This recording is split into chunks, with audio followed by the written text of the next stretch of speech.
সপ্তাহ করে আবারও স্বাগত জানাচ্ছি এটিএন বাংলায়। আমন্ত্রণ জানাচ্ছি খেলাধুলা বিষয়ক আমাদের সাপ্তাহিক আয়োজন এটিএন স্পোর্টস হাইলাইটসে। আপনাদের সাথে আছি আমি এস এম আব্দুল শাকুর। দর্শক, চলুন আজকের পুরো আয়োজন উপভোগ করি। বাংলাদেশ ক্রিকেট বোর্ডের নতুন নির্বাচিত সভাপতি সাবেক জাতীয় ক্রিকেট অধিনায়ক আমিনুল ইসলাম বুলবুল কোনো প্রতিদ্বন্দ্বিতা ছাড়াই তিনি এ পদে নির্বাচিত হয়েছেন। নতুন করে সহসভাপতি হওয়া ফারুক আহমেদ বিসিবির সভাপতিও ছিলেন। অন্য সহসভাপতি সাখাওয়াত সর্বশেষ বিসিবির সভাপতির ক্রিকেট পর্যটন বিষয়ক উপদেষ্টা ছিলেন। বিসিবির পুরো নির্বাচনের মতো এটিও ছিল অনুমতি। নির্বাচন কমিশনের ঘোষণা তাই হলো শুধু আনুষ্ঠানিকতাই। আজকে দ্বিতীয় পর্যায়ের নির্বাচনে সভাপতি পদে একজন নমিনেশন পেপার সাবমিট করেছিলেন। এজন্য কোনো নির্বাচন করতে হয়নি, ভোটিং করতে হয়নি। তো সেই নির্বাচনে মোহাম্মদ আমিনুল ইসলাম বুলবুল সভাপতি নির্বাচিত হয়েছেন। রাজধানীর একটি 5 তারকা হোটেলে পরিচালনা পর্ষদের নির্বাচনে 25 জন পরিচালক নির্বাচিত হন।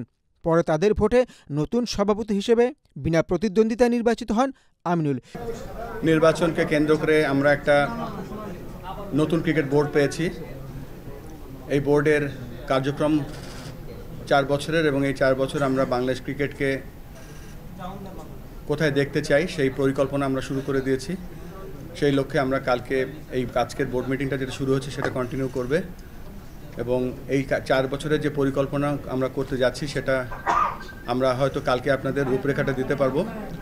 একই নির্বাচনে 2 জন সহ সভাপতিও মনোনীত করা হয়েছে।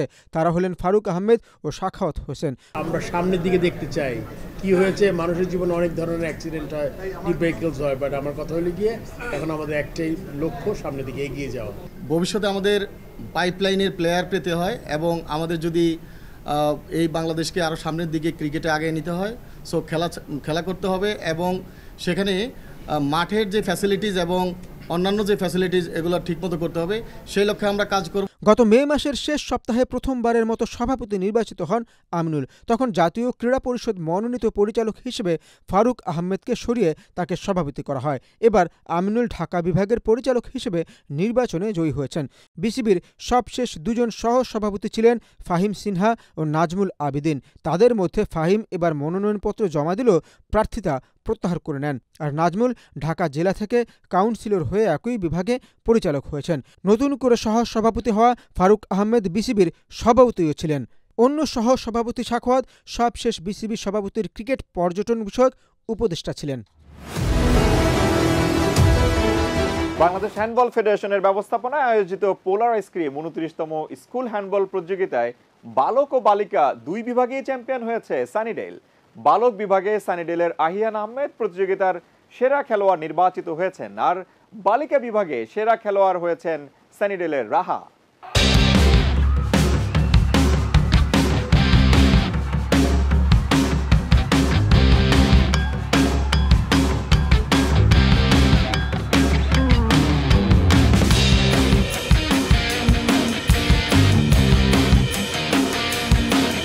বাংলাদেশ হ্যান্ডবল ফেডারেশনের ব্যবস্থাপনায় আয়োজিত পোলার আইসক্রিম 29তম স্কুল হ্যান্ডবল প্রতিযোগিতার বালক ও বালিকা 2 বিভাগেই চ্যাম্পিয়ন হয়েছে সানিডেল।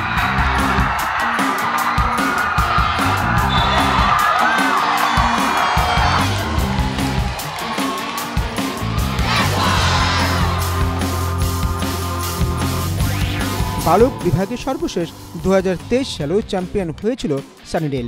ওদিকে বালিকা বিভাগে 2013 সালে সবশেষ চ্যাম্পিয়ন হয় সানিডেল। এরপর 1 যুগ পর আবারও শিরোপা ফিরে পেল স্কুলটি। 2 বিভাগেই একই সঙ্গে চ্যাম্পিয়ন হয়ে ইতিহাস করেছে বিদ্যালয়টি। পল্টনস্থ শহীদ ক্যাপ্টেন এম মনসুর আলী জাতীয় হ্যান্ডবল স্টেডিয়ামে বালক বিভাগের ফাইনালে মুখোমুখি হয় সানিডেল ও নারিন্দা সরকারি উচ্চ বিদ্যালয়।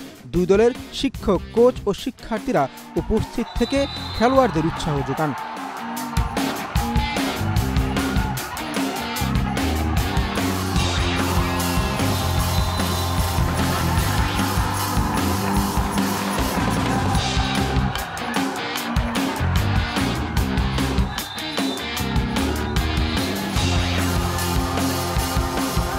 প্রথমার্ধে সানিডেল 15-7 গোলে এগিয়েছিল। এবারের প্রতিযোগিতায় সানিডেল 23-17 গোলে হারিয়েছে নারিন্দা সরকারি উচ্চ বিদ্যালয়কে।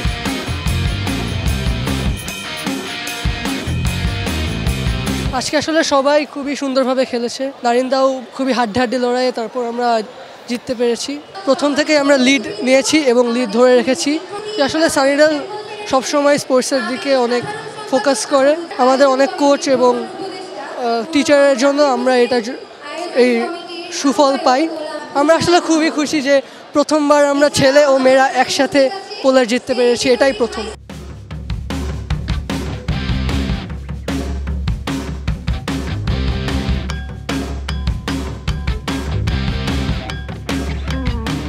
অন্যদিকে বালিকা বিভাগের ফাইনালে ভিকারুন্নিসা প্রথমার্ধে 7-5 গোলে এগিয়েছিল, কিন্তু শেষ হাসি সানিডেলের।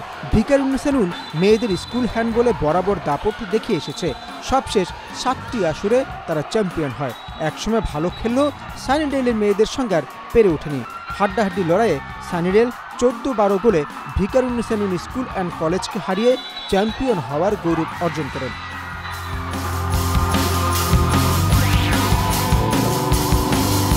রানিং চ্যাম্পিয়নকে হারিয়ে আমরা যে একটা চ্যাম্পিয়ন হয়েছে, এটা অন্যতম একটা ফিলিং। মানে এটা নিজে না উপভোগ করলে কেউ বলতে পারে যে কেমন খুশি, কত খুশি। এত পরিশ্রম করেছি, তার সব ফল আজকে আমরা পেয়েছি। আজকে আমরা অনেস্টলি ফার্স্ট হাফে আমরা কিন্তু হারছিলাম, কিন্তু যে সাপোর্টটা আমরা পেয়েছি প্যারেন্টস সবার কাছে, কোচ টোচ, আমরা হারলেও আমাদের কোচ বলছিল যে না, খেলা ছেড়ো না, খেলা হাতে আছে। এই যে সাপোর্টটা পেয়ে যে আমরা যে জিতটা তৈরি করেছি, এর ফলে আজকে আমরা জিতেছি। আজকে ফার্স্ট হাফে আমরা একটু টেনশন করছিলাম, এটি ঠিক, কিন্তু পরে আমরা হাফ টাইমে তারপর টাইম আউট নিয়ে আমরা নিজেদের ডিসকাস করেছি যে তুমি এভাবে পাস করে এভাবে পাস করো। তারপর টিম কোঅর্ডিনেশন সেকেন্ড হাফে যে ভালো হয়েছে, আলহামদুলিল্লাহ।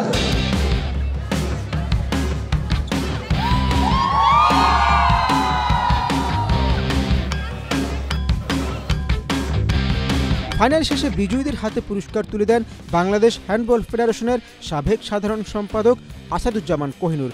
এ সময় উপস্থিত ছিলেন বাংলাদেশ হ্যান্ডবল ফেডারেশনের সহ সভাপতি মোহাম্মদ মজনু মোল্লা, স্কুল হ্যান্ডবল প্রতিযোগিতার আয়োজক কমিটির প্রধান উপদেষ্টা মোহাম্মদ জাকির হোসেন, কার্যনির্বাহী সদস্য ও আয়োজক কমিটির আহ্বায়ক গোলাম হাবিব, ফেডারেশনের সাধারণ সম্পাদক মোহাম্মদ সালাউদ্দিন আহমেদ এবং ঢাকা আইসক্রিম ইন্ডাস্ট্রিজ লিমিটেডের head of marketing Abdullah Al Mamun. বালক বিভাগে ঢাকা গভর্নমেন্ট মুসলিম হাই স্কুলের মাহি প্রতিযোগিতার সেরা গোলরক্ষক নির্বাচিত হয়েছেন। বালিকা বিভাগে সেরা গোলরক্ষক হয়েছেন ভিকারুন্নিসা আঞ্জুম। বালক বিভাগে সানিডেলের আহিয়ান আহমেদ প্রতিযোগিতার সেরা খেলোয়াড় নির্বাচিত হন। বালিকা বিভাগে সেরা খেলোয়াড় হয়েছেন সানিডেলের রাহা। বালক বিভাগে Saint Gregory high school and college তৃতীয়, Dhaka government Muslim high school চতুর্থ স্থান এবং বালিকা বিভাগে Shaheed Biruttam lieutenant Anwar girls college তৃতীয় এবং শেরে বাংলা বালিকা মহাবিদ্যালয় চতুর্থ স্থান অর্জন করে।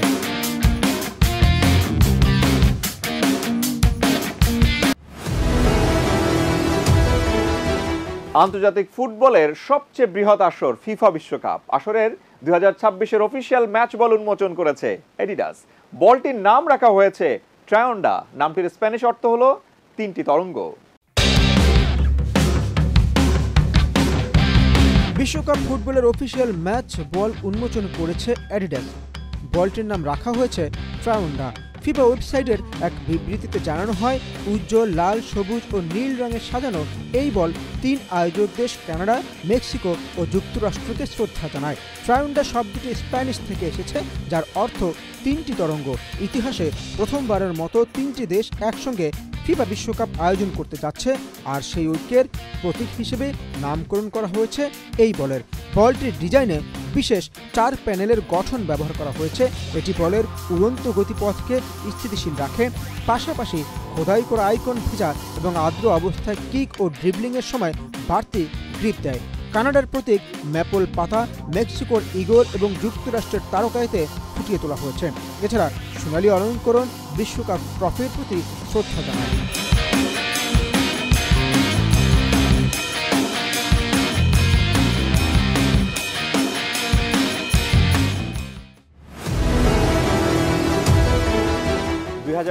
সালের ফুটবল বিশ্বকাপ হবে একসঙ্গে 3 দেশ, যুক্তরাষ্ট্র, কানাডা ও মেক্সিকোতে। এই আসর দিয়ে প্রথমবার ফুটবল বিশ্বকাপ হবে 48 দলের। এবার চমক উপহার দিয়ে ফিফা বিশ্বকাপের 3টি মাস্কট উন্মোচন করলো। বিশ্বকাপের 3 মাস্কট হলো কানাডার মাপল দ্য মোস, যুক্তরাষ্ট্রের ক্লাচ দ্য বন্ড ইগল আর মেক্সিকোর জায়ো দ্য জাগুয়ার।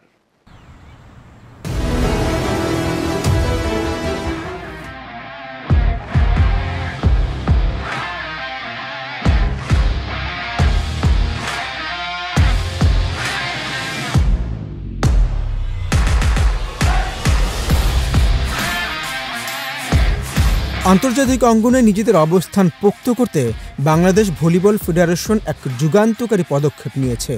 জাতীয় দলের শক্তি বাড়াতে তারা নতুন কোচ হিসেবে নিয়োগ দিয়েছে জাপানি ভলিবল প্রশিক্ষক রায়ান মাসাজিদিকে।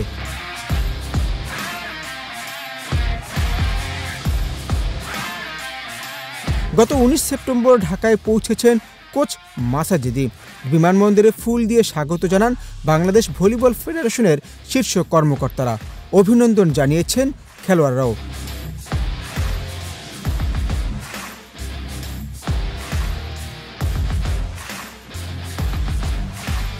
শহীদ নূর হোসেন জাতীয় ভলিবল স্টেডিয়ামে রায়ান মাসাজিদির তত্ত্বাবধানে দলের আবাসিক প্রশিক্ষণ ক্যাম্প বর্তমানে চলছে। ক্যাম্প পরিদর্শন করেছেন জাতীয় ক্রীড়া পরিষদের সচিব কাজী নজরুল ইসলাম, সাথে ছিলেন ফেডারেশনের সাধারণ সম্পাদক বিমল ঘোষ ভুলু।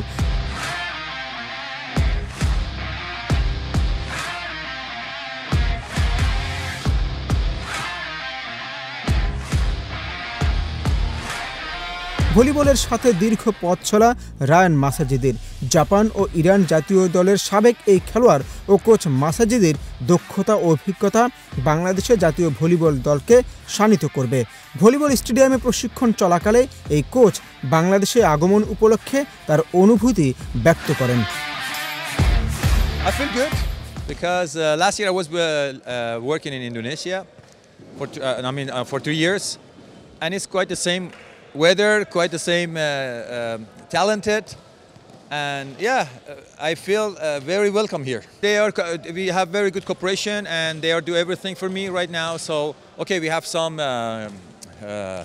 maybe limited about a few things, but they do their best for sure, and there is absolutely no problem until now. Asia ও আন্তর্জাতিক পর্যায়ে বাংলাদেশের ভালো ফলাফল অর্জনের লক্ষ্যে এই কোচকে নিয়োগ দেওয়া হয়েছে। 2025 সালের কাবা মেন্স নেশনস কাপ আগামী 22 থেকে 28 অক্টোবর ঢাকায় অনুষ্ঠিত হবে, যেখানে বাংলাদেশের জাতীয় ভলিবল দল অংশগ্রহণ করবে। প্রতিদিন সকাল বিকাল কঠোর প্রশিক্ষণের মাধ্যমে খেলোয়াড়দের প্রস্তুত করছেন এই অভিজ্ঞ coach. Yeah, I've been coaching Iran national team when we move into the top with the Khuilo Velasco. The people who's the coaching knows him. I worked with him for 3 years, and we reached the tops for 2 years. I become 2 times champion, ASEAN champion with him. A lot of competition, world champion, nation leagues. I've been watching the Bangladesh volleyball since 3-4 years ago. So I saw some of the game because I'm following the ASEAN games also, and I saw when they play against some of the team like Pakistan, they were very close to win. I feel that if they improve some technique and how they can be improving, because there's some good talented player. So and I feel that we can improve and reaching some good points.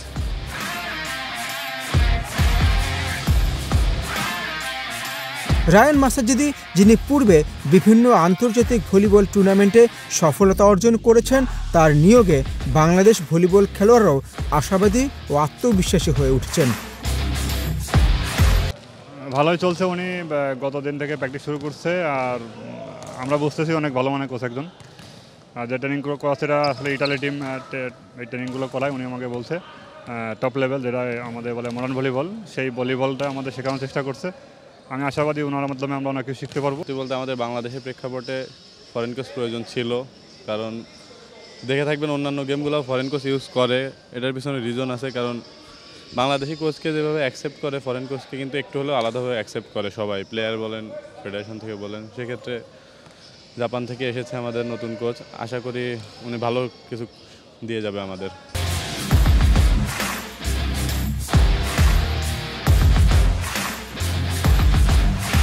মূলত দুটি আন্তর্জাতিক টুর্নামেন্টকে target করে federation বেশি তৎপর।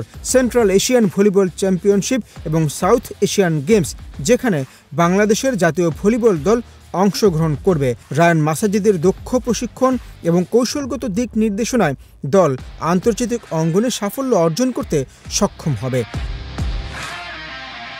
Yeah, for here, our goal is first of all we need to improve their technique and physical condition, and to understand the concept of the sport. I mean, what is the philosophy of this sports, to make them clear, and of course, beside that, to reaching our goal and showing the good volleyball to our great fans. That's what I know is volleyball is very popular here in Bangladesh. 12 July থেকে training শুরু করেছিলাম। ইতিমধ্যে আমাদের foreign coach আসছে, উনি অত্যন্ত experience. Japan national টিমের সাথে কোচ ছিলেন, অ্যাসিস্ট্যান্ট কোচ। তারপরে আপনার ইরান ন্যাশনাল টিমের সাথে কোচ ছিলেন, ইরান ন্যাশনাল টিমের প্লেয়ার ছিলেন, জাপান ন্যাশনাল টিমের প্লেয়ার ছিলেন, ডুয়েল সিটিজেনশিপ। তো ওনাদের শেখানোর যে স্টাইল বা যে পদ্ধতিগুলি উনি অবলম্বন করছে, এগুলি আরও একটু টপ লেভেল আমার কাছে মনে হয়েছে।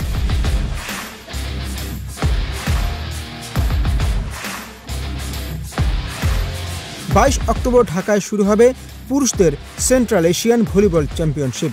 বাংলাদেশ ছাড়াও খেলবে মালদ্বীপ, Nepal, Sri Lanka, Uzbekistan, Turkmenistan, Kazakhstan সহ 9 দেশ।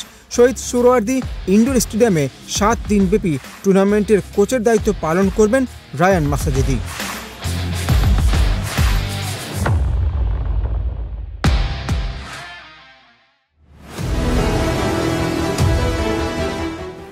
বিসিবি নির্বাচনে 3 নং ক্যাটাগরিতে নির্বাচনে প্রতিদ্বন্দ্বিতা চালিয়ে যেতে চেয়েছিলেন দেবব্রত পাল। তবে এই ক্যাটাগরিতে খালেদ মাসুদ পাইলট 35 ভোট পেয়ে নির্বাচিত হয়েছেন। আর নির্বাচনে কারচুপির অভিযোগ এনে নির্বাচন বয়কট করেছেন দেবব্রত পাল। ক্যাটাগরি 1 এবং 2 যেভাবে নির্বাচন হয়েছে তা কখনোই গ্রহণযোগ্য নয়। একটি শুধু বারবার বলেছি যে নির্বাচন যেন নিরপেক্ষ হয়। যেহেতু আপনি কাউন্সিলর ক্রিকেট বোর্ড নির্বাচন করেন এবং বোর্ড সভাপতি নিজে 5 জন অধিনায়ক নির্বাচন করেন, আমি তার নৈর্ব্যক্তিক অবস্থান সবসময় চেয়েছিলাম। ভোটের ব্যাপারে আরও বলতে চাই, আপনারা যদি দেখেন আজকে শিক্ষা বোর্ডের যারা প্রতিনিধি ছিলেন তাদের মন্ত্রণালয়ে তারা বলছে তাদের নির্ধারিত সভা ছিল, তারা 3টার সময় এসেছেন। এর মাঝেই আমার কাছে ব্যক্তিগতভাবে যেই মেসেজ আমি পেয়েছি সেটা কিন্তু প্রভাবিত হওয়ার মতো। তাদেরকে সকল জায়গা থেকে যেই ভোটগুলো আছে সম্পূর্ণভাবে প্রভাবিত করা হয়েছে। আজকে যেটা করা হয়েছে এটা সম্পূর্ণ প্রভাবিত একটি নির্বাচন, যা শুধুমাত্র বাংলাদেশ ক্রিকেটকেই তলানিতে নেওয়ার ইঙ্গিত বহন করে না। বাংলাদেশের ক্রিকেট বোর্ডের মতো একটি প্রতিষ্ঠানে যদি এ ধরনের নির্বাচন হয়, প্রভাবিত নির্বাচন হয়, আমি মনে করি এটা আগামীর গণতন্ত্রের জন্যে অশনি সংকেত। এবার আমাদের নিয়মিত আয়োজন স্পোর্টস হাইলাইটস।